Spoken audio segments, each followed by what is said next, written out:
Hello, my brothers and sisters, and welcome to another episode of your Daily Armor. Today's topic, McDonald's. Now, I know a few of you just like threw up in your mouth. I get it. I'm not a real big fan of McDonald's either. But they're successful for a reason. They're making billions of dollars. But this story isn't necessarily about them making billions of dollars. You guys have all been there, right? It doesn't matter where you live, big city, small city, whatever. Usually at Walmart, you're going to see the cops there, usually arresting somebody for shoplifting. Like it just happens everywhere now. You can't avoid it. One particular instant, I was actually at a supermarket, a local supermarket. But for some reason, and I don't know why, Walmart and these local they always attract the shoplifters. I don't know what it is. Sometimes it was 3 or 4 times a shift. I would be at Walmart, or I would be at a supermarket, or a Walgreens, or something. Like they were always there. So there was this particular supermarket in the low-income part of town, and I don't know what it was, but for some reason, this place seemed to have multiple shoplifters today. Like it was the 3rd time that someone had been there, like this one shift. And so I get dispatched there. There's a shoplifter. He was at the loss prevention office. He'd been trying to take some liquor. Well, I drive down there. I get to the loss prevention office and meet with the loss prevention officer. He tells me, "Hey, I stopped this guy. I saw him try and put this bottle of liquor in his backpack." And so I look at the guy, and he's an unkempt man, probably homeless. He looked tired. His shoes had holes in them. He looked hungry. He didn't look dangerous at all. So I started to have a conversation with him. Asked him where he was from, what brought him to the area, and then eventually we started to talk about the shoplift, like the reason that he was here to begin with, the reason that he was in the loss prevention office. See, but he didn't seem very forthcoming. Like it was just for him, it was whatever. I'm gonna go spend a night in jail and I'll be out and whatever. Like he didn't really care about anything. But for some reason, like I got it. Like I wasn't really into it. He wasn't really into it. It was just like, I'm here doing my job. I'm here going to jail. So whatever, just do what you gotta do. But I had this like weird thought pop into my mind, and this thought was, buy this man McDonald's.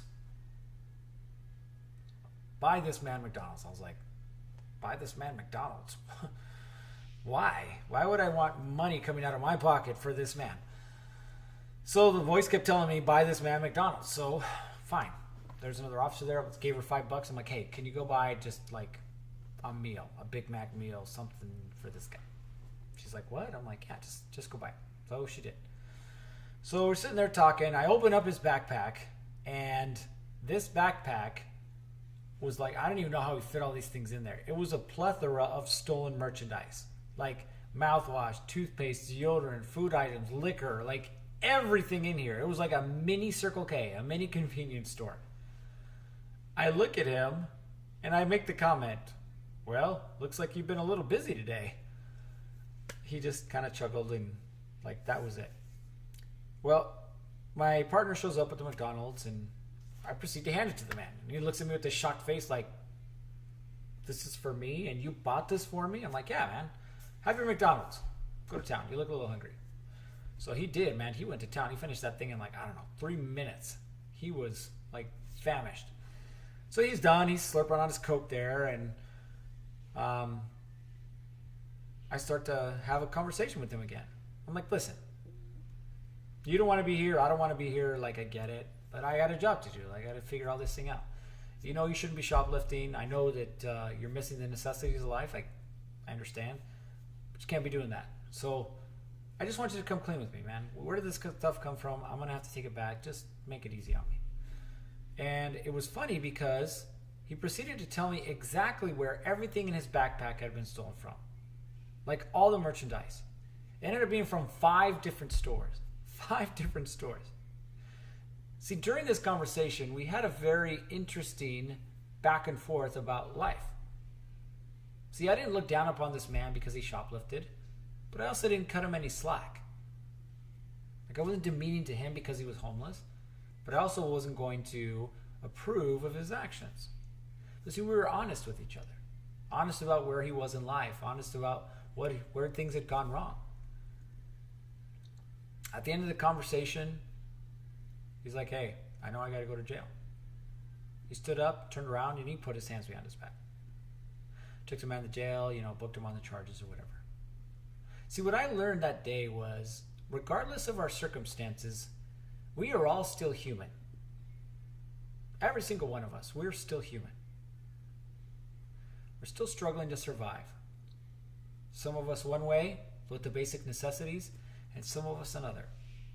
Regardless of our situations, though, we just want to be treated like a human, not a filthy animal.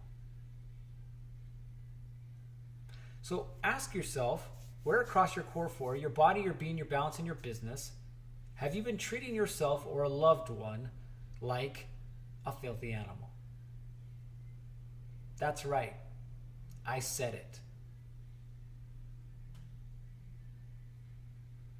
See, you act or pretend to act like you're the king of your kingdom, you're the king of your household, you're the protector of your family, yet you treat your wife and your kids like animals, like garbage.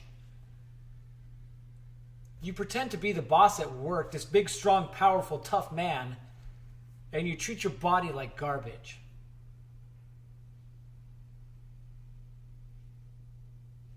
See, none of us deserves to be treated that way. It doesn't matter if we're homeless. It doesn't matter if it's our wife and our kids. It doesn't matter if it's us. None of us deserves to be treated that way. So quit doing it. Consider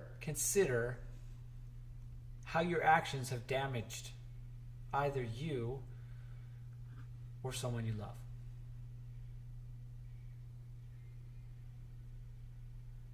And write those down. Write down the damage that's been done.